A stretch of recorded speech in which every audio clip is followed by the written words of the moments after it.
Leonardo Scampini, profesor de idioma español y periodista, que generalmente desarrollas temas literarios. ¿Es así tu actividad periodística, Leonardo? Y estoy, digamos, hay temas que tienen que ver con lo cultural en general, o sea que de pronto hay un espectáculo de música clásica y bueno, tengo que ir a cubrirlo, o hay una obra de teatro, eso, digamos, en lo que tiene que ver con espectáculos de todos los días, pero bueno, en general escribo sobre artes plásticas y sobre temas sociales en el quinto día, ¿no? del Telégrafo.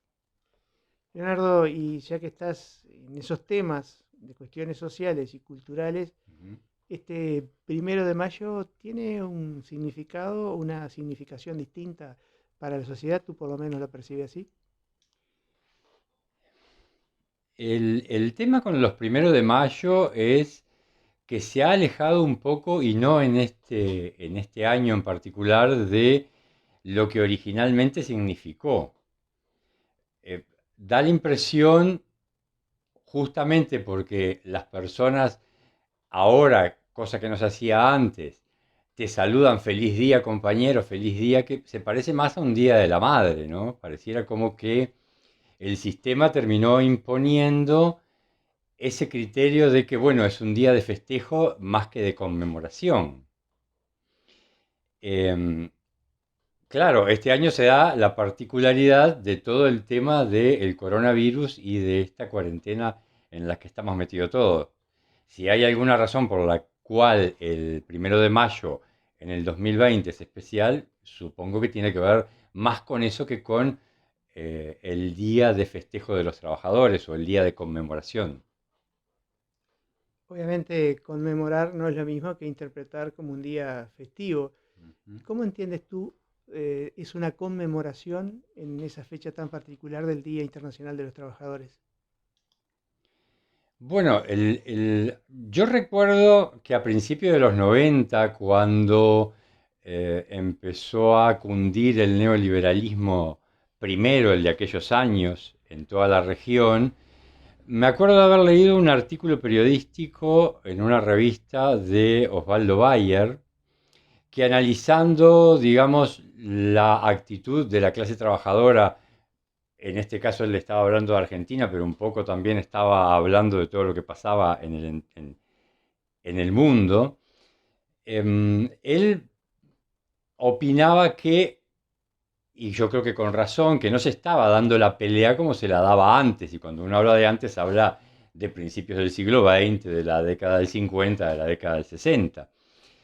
Y entonces en una parte del artículo decía, parece que los mártires de Chicago pelearon en vano, porque seguro él como que apuntaba a que, bueno, todas las conquistas que los mártires de Chicago y que todos los luchadores, todos los trabajadores habían obtenido durante la primera mitad del siglo XX, en la segunda mitad y más especialmente desde los 90 hacia acá, parecían destinados a dejar que se escurrieran hacia, bueno, hacia un escurridero, ¿no? Y bueno, como que desde ahí, digamos, a lo que apuntaba con esa actitud de la clase trabajadora de dejar las conquistas de otros y no seguir peleando por nuevas, como que estábamos en una actitud a la defensiva como clase trabajadora y dando pasos hacia atrás en alguna medida, yo creo que apuntaba a eso justamente, ¿no? A dejar de pelear como se peleó a principios del siglo XX. Claro, ahí empieza otro gran problema. No se pelea porque no se quiere o no se pelea porque no se puede. Una pregunta que va a quedar para todos nuestros oyentes, esa cuestión de una disposición a la lucha que en definitiva es hacia, por un lado, el mantenimiento de determinadas conquistas que se han logrado y por otro lado a cambiar la situación de los trabajadores. Y la pregunta que me viene a la mente en este momento, porque tú eres profesor de literatura y estás hablando de la Idioma cuestión español. de idioma, perdón, de idioma español, pero estás inmerso en el tema literario, pero Ajá, sí. de alguna manera por tu trabajo periodístico, es ¿qué es lo que ha ganado en esta sociedad? ¿La indiferencia, el individualismo o el obtener determinados productos de consumo y por supuesto a través de eso una alienación en términos marxistas, si es que caben, de la propia sociedad y los trabajadores? El tema con el consumismo y esta disposición de la sociedad a preocuparse más por lo propio que por lo colectivo, me parece que tiene que ver con imposiciones de la clase dominante a través de los medios de comunicación, a través de, digamos, pautar una línea de conducta determinada. Y también tiene que ver con, bueno, una experiencia histórica que hizo que los trabajadores pelearan y dieran una pelea hasta sus máximas posibilidades, que por ponerle una fecha, bueno, a principios de los 70 aquí en Uruguay, parece que digamos, que se dio su máxima, estuvo en su auge y no se pudo llegar a las conquistas buscadas. Y me parece que los pueblos en esas experiencias que hacen, como que van diciendo, bueno,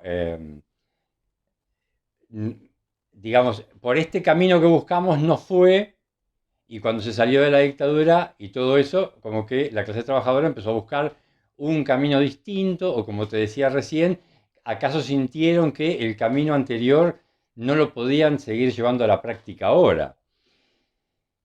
Y bueno, eso se conjuga con otra cantidad de cosas que pasaron en el mundo, con la caída del muro de Berlín, con la automatización en la industria, la pérdida de fuente de trabajo, la caída de los salarios porque sistemáticamente han venido cayendo y a los trabajadores cada vez les cuesta más. De hecho, hay muchas personas que con el sueldo no les alcanza para pagar la comida mensual ni pagar el alquiler y la luz y el agua y todos los gastos que tienen.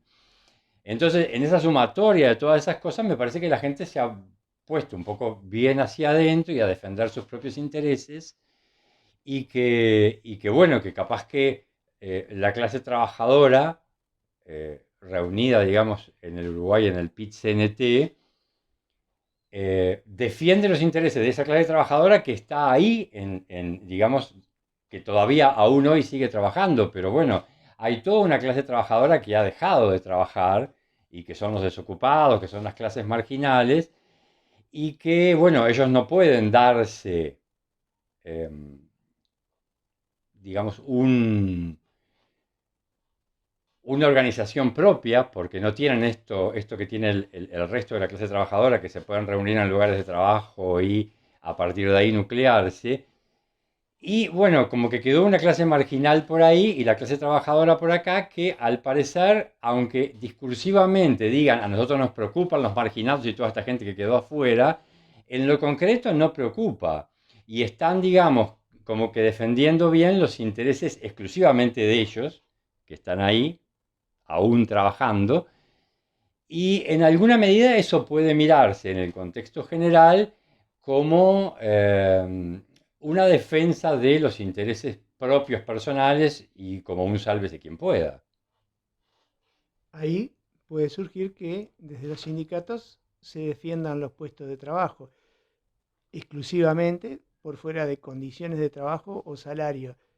Pero lo que tú planteas también nos lleva a un mercado de trabajo donde abunda la oferta y por lo tanto cada vez, entiendo, se puede estar cediendo más terreno a nivel de las organizaciones sindicales ante esa situación. Es mi interpretación, no sé tú cómo la interpretas.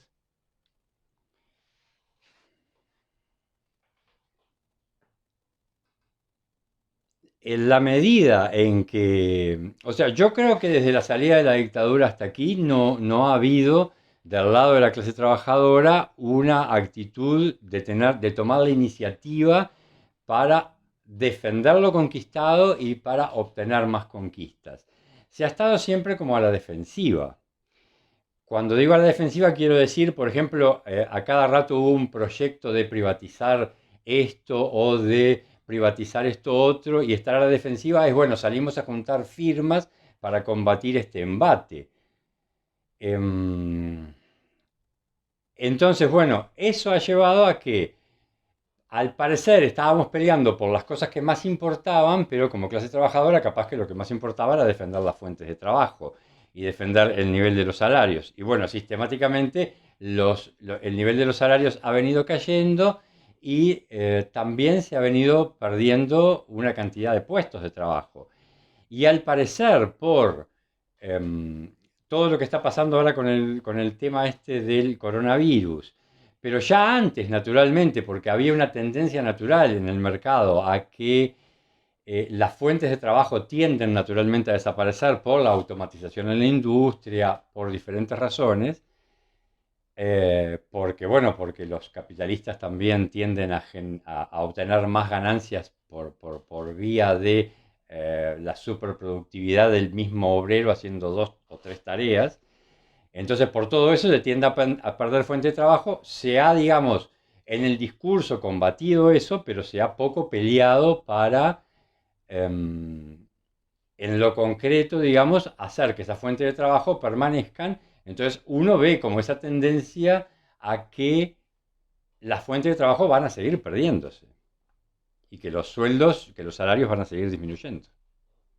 Puede ser que una de las circunstancias que estamos analizando es que la lucha política sindical fue derivada para aspiraciones de acceso al poder a través de la opción electoral, es decir, que los movimientos sindicales apostaron más a un cambio a través de la vía electoral que a través de la lucha tradicional que es parte de la historia de ese movimiento. Bueno, yo ahí no me animaría a hacer una afirmación tan tajante, porque si bien a uno mirando desde afuera le puede parecer que es así, bueno, ahí habría que estar en la piel de los propios sindicalistas que, haciendo, digamos, de dirigentes sindicales, después terminaron en cargos políticos. Habría que estar en la piel de ellos, a ver si eso era buscado o si fue una derivación natural de las situaciones que fueron apareciendo. O sea, yo no sé si lo buscaron en ese sentido, no lo juzgo como, no lo puedo juzgar como una intención. Leonardo, este 1 de mayo, tú decías, es un 1 de mayo muy particular por el Ujú. tema de la pandemia, pero surge de alguna entrevista que hemos hecho una preocupación especial en lo que va a ser el retorno a la nueva normalidad para el funcionamiento de los propios sindicatos, para el funcionamiento del movimiento sindical y para los trabajadores que van a estar claramente diferenciados entre aquellos que tienen un trabajo y aquellos que no lo tienen. Ujú. Eso nos plantea una situación de análisis también para de aquí en más a futuro. Eso que va a pasar aquí más profundamente, yo ya creo que planteé que ya viene pasando desde hace tiempo. Eh, o sea, si uno mira la situación de casi pleno empleo de la década del 50, de la década del 60, y va mirando, digamos, con una concepción más histórica el tema de la lucha de los trabajadores, y va viendo que las fuentes de trabajo han venido perdiéndose, que los salarios han venido cayendo, ya hoy está instalada, digamos, una gran cantidad de trabajadores que tienen su trabajo y otro sector que hoy se les llama marginales, que no lo tienen.